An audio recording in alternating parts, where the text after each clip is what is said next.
ભારત દેશના 52 શક્તિપીઠોમાંથી શક્તિપીઠ અંબાજીનો પણ અનેરો મહિમા છે, જ્યાં ચૈત્રી પૂનમના રોજ મા અંબાના દર્શનનો વિશેષ મહત્વ માનવામાં આવે છે। ચોટીલાના ચામુંડ સ્વરૂપે હોય કે પછી બહુચરાજીમાં બહુચર સ્વરૂપે હોય, ભાદરવી પૂનમની મેળાની જેમ હવે ચૈત્ર પૂનમના દિવસનું પણ તેટલું જ સવિશેષ મહત્વ શક્તિપીઠ અંબાજીનું છે। અંબાજી મંદિરમાં લાંબા સમય પછી આજે ચૈત્રી પૂનમે માનવ મહેરામણ જોવા મળ્યો હતો। આજે ચૈત્રી પૂનમ છે અને એને યાત્રાધામ અંબાજીમાં ભરાતા મોટા મેળામાં ભાદરવી પૂનમના મેળા બાદ ચૈત્રી પૂનમનો પણ તેટલું જ મહત્વ છે। આજે આ ચૈત્રી પૂનમને લઈ મા અંબાના ધામમાં દર્શને હજારો પદયાત્રીઓ અંબાજીમાં ઉમટી પડ્યા છે અને અંબાજીના માર્ગો પર જય અંબેના નાદથી ગુંજી ઉઠ્યા હતા।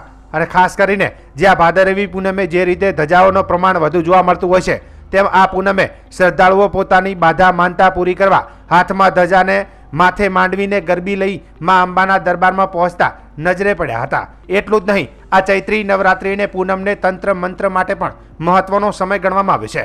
આજે ચૈત્રી પૂનમે અંબાજીમાં શ્રદ્ધાળુઓનો મોટો મેળાવડો જોવા મળ્યો છે અને આજે અનેક લોકોએ માતાજીની બાધા માનતા પૂર્ણ કરી હતી। આમ તો પદયાત્રીઓ માતાજીના રથ સાથે નેજા એટલે કે ધજા લઈને આવે છે, પણ આ ચૈત્રી પૂનમે શ્રદ્ધાળુઓ ખાસ કરીને માથે માંડવી ગરબી લઈને પોતાની રાખેલી બાધા આખંડી પૂર્ણ કરવા અંબાજી પગપાળા આવે છે। જે તમામ વિસનગરના એક શ્રદ્ધાળુએ પોતાની માનતા પૂર્ણ થતા 1 કિલો 800 ગ્રામ ચાંદીનો ગરબો માતાજીને અર્પણ કર્યો હતો। એટલે જ આ ચૈત્રી પૂનમને હવે લોકો બાધાની પૂનમ તરીકે પણ ઓળખવા લાગ્યા છે।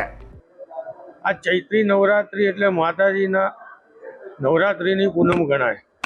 આ પૂનમે માતાજીના ભાવિક ભક્તો બાધા હોય, કોઈ માનતા માની હોય અથવા તો કોઈ તકલીફ હોય, એના હિસાબે માતાજીને આજીજી કરવા અને વિનંતી કરવા માટે લોકો ચાલતા અને માતાજીને પગપાળા સંગ લઈને ધજા ચડાવવા માટે અને ફૂલોના ગરબા લઈને આવતા હોય છે, જે માતાજીને અતિ પ્રિય હોય છે। માટે આ પૂનમનું ખાસ મહત્વ છે ચૈત્રી પૂનમનું। બાધા જે લોકોએ રાખી હોય એ અત્યારે માતાજીના દર્શન પૂનમવાના કરી અને પૂર્ણ કરતા હોય છે।